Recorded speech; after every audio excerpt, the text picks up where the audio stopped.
Would you like to see a magic trick?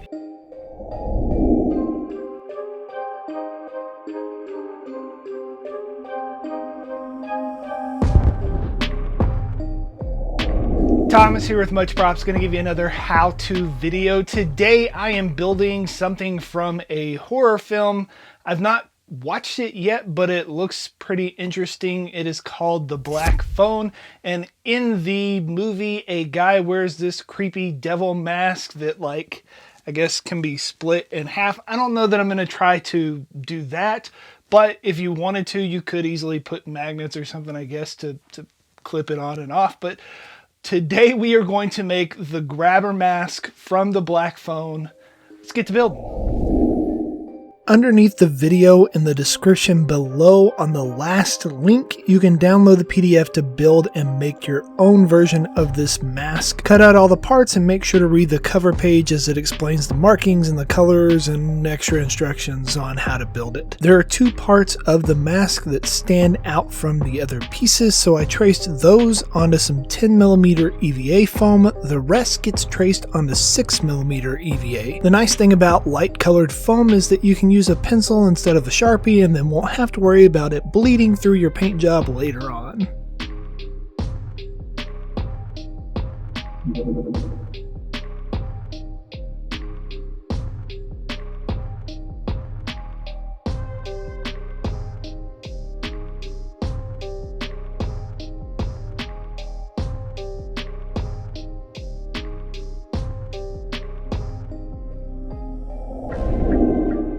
Assembly is hopefully pretty straightforward. I like to do one half at a time so that my parts don't sit for too long. I have my patterns laid out to help me orient the rest of the stuff as I glue up my edges with contact cement. Once that is no longer wet to the touch, I start tacking my parts together using the registration marks on the edge to help me line each piece up.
All my parts, I do my best to keep them flush with the outside, except for when I go to join the top and the bottom halves. The ridge of 10mm foam will need to sit proud of the 6mm foam, so instead of lining them up on the outside, I flip it over and line them up on the inside.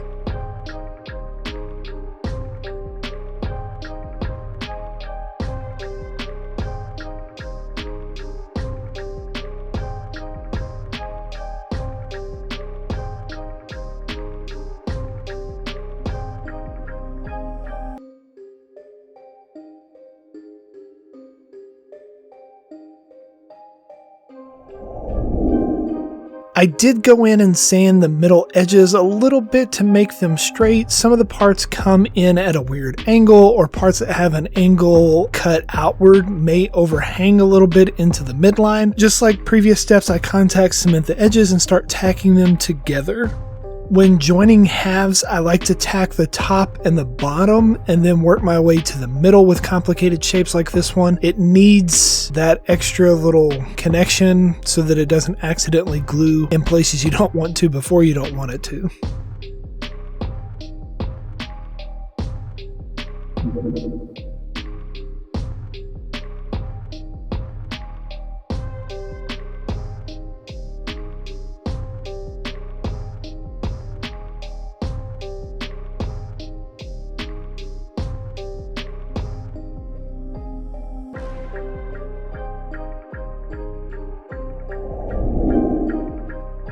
Once I finished with the mask, I realized that the mouth area was a little too big. I'll try and adjust it on the final version of the template so that yours will look a little better than mine. It was just a little bit bigger than I wanted it to be. The bottom lip gets glued on and then gently rounded over. I also go ahead and hit the opening area now with the teeth out to make sure that the layers of foam are flush with each other. For the top lip, I just made a bevel on the upper lip in the foam that is already on the mask using my rotary tool.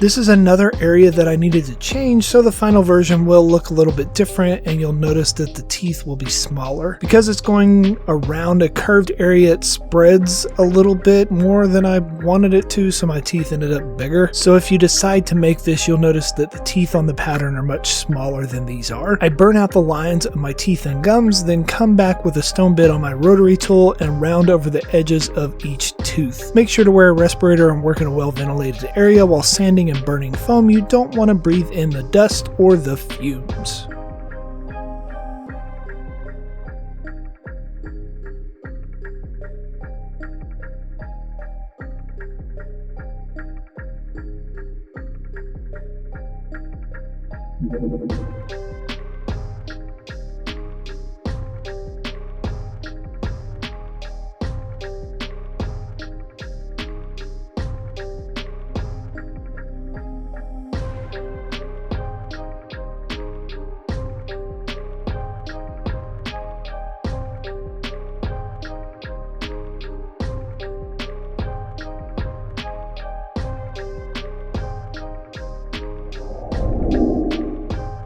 The horns can be a bit tricky. I used 6mm foam for mine, but probably could have got away with some 4mm foam and had less separation. Laid out like they currently are, they seem to align pretty easy, but when you get to the end and have to join the first piece to the fifth edge, you kind of have to force it. I added a little bend in each with my heat gun to help with the seam lines, and after I had them all assembled, I hit it with the heat gun again to help shape it better. Then it was just a matter of sanding the rough edges and gluing them onto the mask. I also used my heat gun to add bumps in the middle of the mask. I simply heated up the area and pushed my finger on the inside of the mask to get subtle little ridges up on top.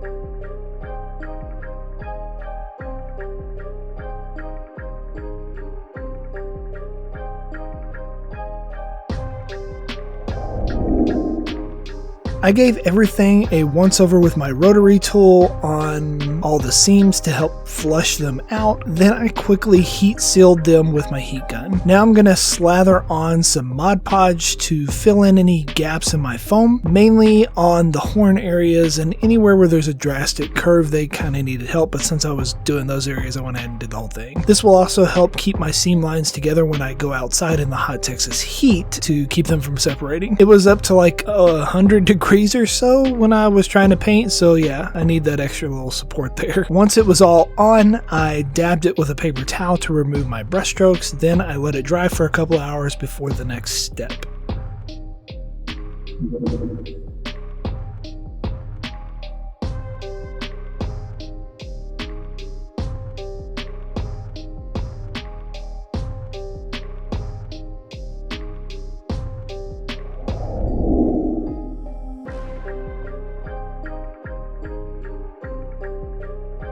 Two coats of Plastidip.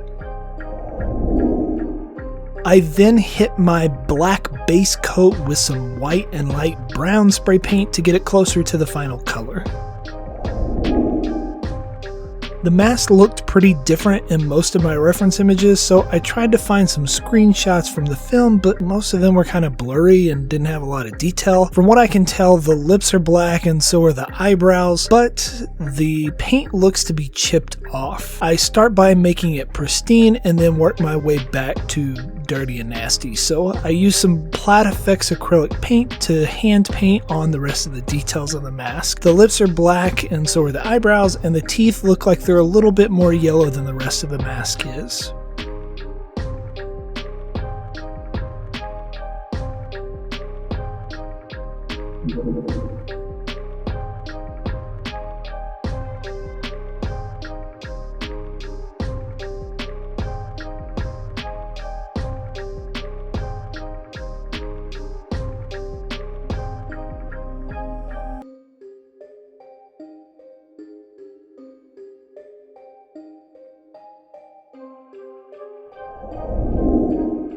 Now on to aging the mask. I started with a sponge and a mixture of brown, yellow, and white to dab on some irregular colors. Once that had dried, I went into certain areas with a couple of washes, mainly the crevice areas to highlight all my details. After several layers and hours, I was happy with the color.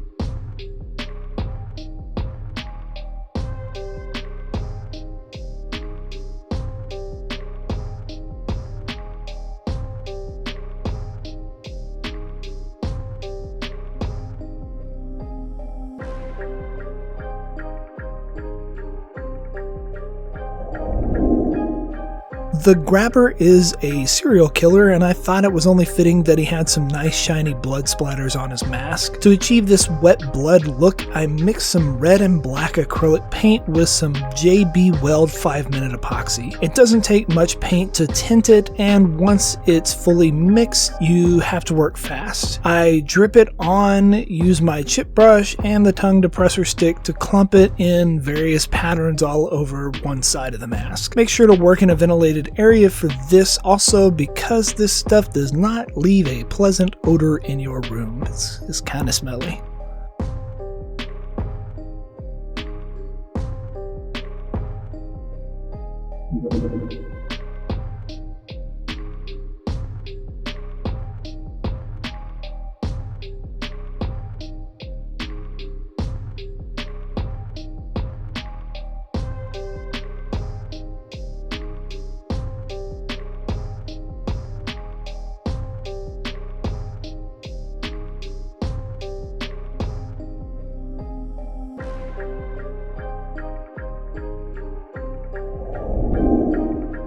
We are now on the home stretch. The last step, like most of my mask videos, is strapping. I like to use 1-inch elastic banding to secure my mask. It's probably overkill, but it's more comfortable than some other methods. Hold the mask up to your face to see where it rests, then pull the elastic tight past that point to get the length you need for your head. Then I sandwich the elastic in between the mask and small strips of 2mm foam to lock it into place. With that, we're done.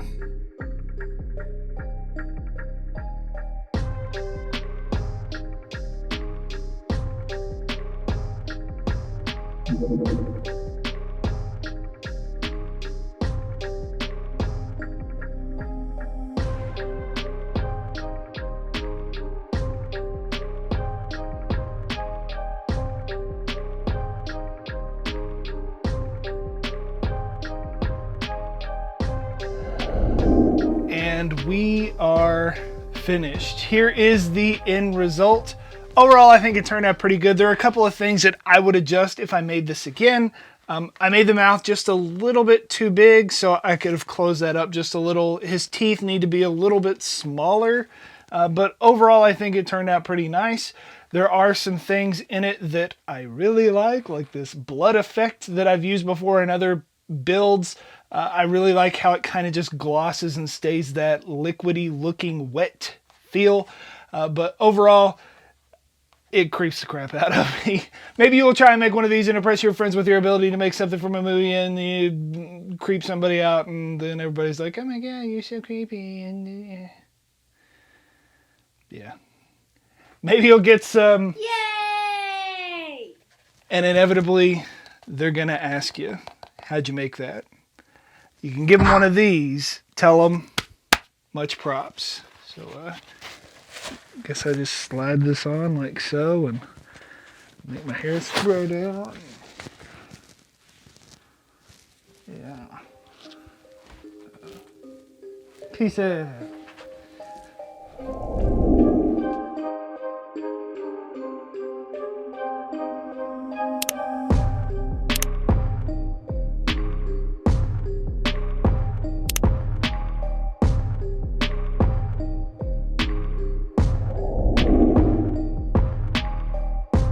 If you enjoy what I do here on YouTube and want to continue to see builds like this one, please consider joining these awesome people listed here with me over on my Patreon to build a bigger, better, more creative community together.